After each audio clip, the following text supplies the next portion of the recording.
नमस्ते दोस्तों, आप सबको मेरा राधे राधे और आप सबका स्वागत है मेरे इस YouTube channel Radhe Radhe eternal में।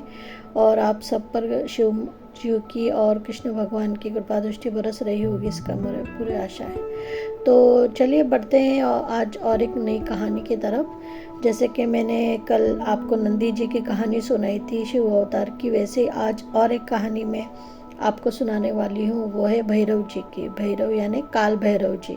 हम सब काल भैरव जी को जानते हैं, वो शिव जी का ही एक अवतार है। और उन्हें काल इसलिए कहा जाता है क्योंकि मृत्यु के देवता हैं, इसलिए उन्हें काल कहा जाता है। तो इनका जन्म कैसे हुआ? और हम सबको पता है कि उज्जैन में काल भैरव जी का बहुत बड़ा मंदिर है और वहाँ पे काल भैरव जी जागृत रूप में है, ऐसा हम सुनते हैं। मैं कभी गई नहीं हूँ, पर मेरी इच्छा है जाने की और एक दिन मैं ज़रूर ओमकारेश्वर महाकाल को मिलने के लिए जाऊँगी और वहीं पे भैरव जी की मैं दर्शन लूँगी। अब पता नहीं बाबा मुझे कब बुलाते हैं, जब भी बाबा बुलाएंगे तब मैं जाऊँगी। लेकिन मेरी यहाँ इच्छा बहुत है कि मैं उज्जैन महाकालेश्वर जाऊँ और वहाँ पर मैं महाकाल जी के दर्शन करूँ और साथ ही साथ भैरव बाबा से भी मिलूँ।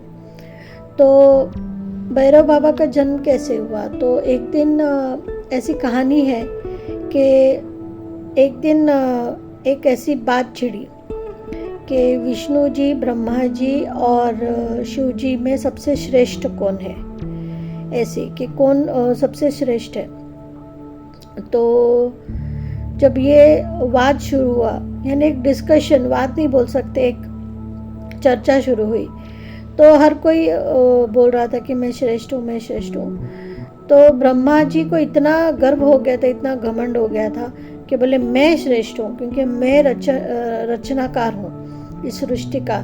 ब्रह्मा जी बोले कि मैं सृष्टिकार हूँ तो सबसे बड़ा तो मैं हुआ। विष्णु जी बोले कि मैं तो सबके भरण पोषण का, सबका ख्याल रखता हूँ तो मैं बड़ा हुआ। और शिव जी बोले कि मैं तो सब जगह हूँ, हर कण कण में मैं हूँ तो मैं श्रेष्ठ हुआ। तो ये वाद खत्म होने का नाम नहीं ले रहा था, हर कोई खुद को श्रेष्ठ बता रहा था। ये तो एक आम बात है, सभी को लगता है कि हम सब एक अलग हैं। तो फिर उन्होंने सोचा कि हम क्या करें, तो उन्होंने ऐसा सोचा कि हम वेदों से पूछते हैं, है ना, 4 वेद जो हैं। तो उन्होंने चारों वेदों के पास, वो एक एक वेद के पास गए, हर एक ने ये बोला कि शिवजी श्रेष्ठ हैं क्योंकि वो हर कण कण में समाये हैं और चारों वेदों में उनका बहुत नाम है और उनकी जो ख्याति है, वो सृष्टिकर्ता भी हैं, वो पालन करता भी हैं और हर कण कण में महादेव जी बसे हुए हैं। तो हर चारों वेदों ने यही बोला कि सर्वश्रेष्ठ अगर कोई है तो वो महादेव है। अब ये सुनने के बाद में फिर जो ब्रह्मा जी थे उन्हें बहुत गुस्सा आया, इतना गुस्सा हो गया। उनके पहले ब्रह्मा जी के 4 नहीं, पहले ब्रह्मा जी के 5 मुख थे, 5 मुख थे उनके। तो वो इतने जोर जोर से हंसने लगे, उन्हें इतना गुस्सा आया कि अरे शिव कैसे क्या श्रेष्ठ हो सकता है, मैं ब्रह्मा हूँ, मैं श्रेष्ठ हूँ, ऐसा। और वो शिव जी को बहुत कुछ सुनाने लगे। अब जब शिव जी तो शांत तो है ही, लेकिन जब उन्हें फिर क्रोध आता है तो फिर उससे कोई नहीं बच सकता। तो शिव जी को इतना क्रोध आया कि ब्रह्मा जी उन्हें ऐसे सब गलत सलत बातें सुना रहे, उन पे हंस रहे वगैरह। तो शिव जी ने उनके क्रोध से उत्पन्न हुए काल भैरव जी, उन्हें भैरव जी का जन्म अवतार दिया। और जब वो तो उनके कण में से हो श्रेष्ठ थे, मीन्स इतने जैसे वीरभद्र जी थे वैसे ही काल भैरव जी थे। लेकिन काल भैरव जी ऐसे हैं जो इंसान की मृत्यु का कारण है।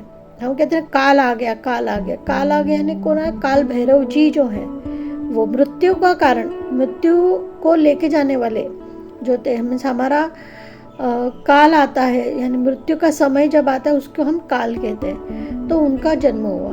तो जैसे ही उनका जन्म हुआ, उन्होंने देखा ब्रह्मा जी इतना क्रोध में लाल लाल हो गए, इतना गुस्सा हो गए, अग्नि उनके चेहरे से बाहर निकल रही, शिव जी के लिए अपशब्द बोल रहे हैं वगैरह।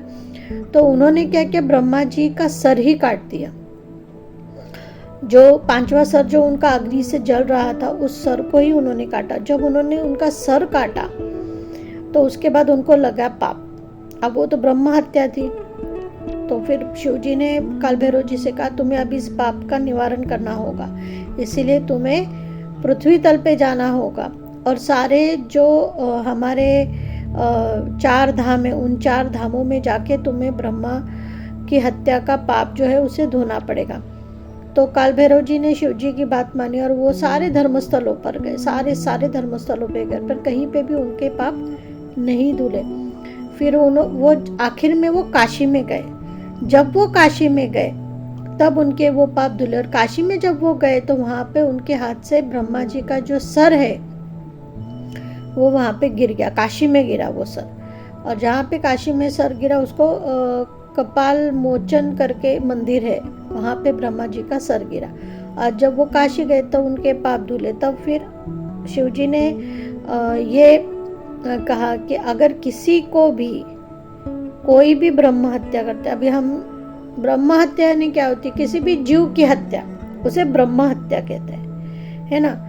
हम जो भी जीव है, मुंगिया है, मच्छर है, हमें काटते हैं बरोबर है, लेकिन हम उसे मारते भी है, तो वो भी एक ब्रह्म हत्या ही है।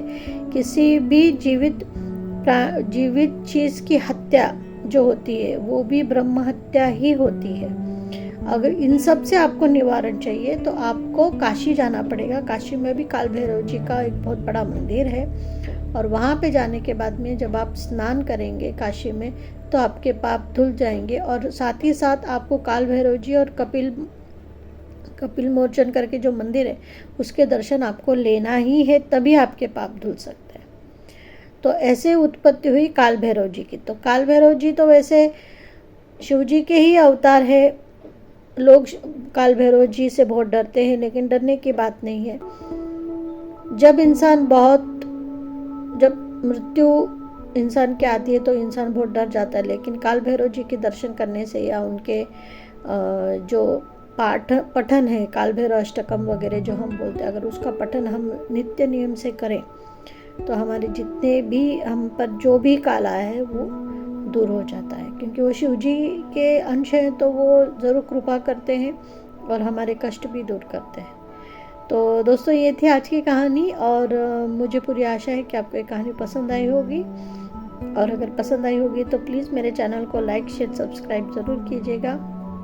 मिलती हूँ आपसे कल और एक नए अवतार के साथ में, शिव जी के एक नए अवतार की कहानी के साथ में। तब तक आप सबको मेरा राधे राधे।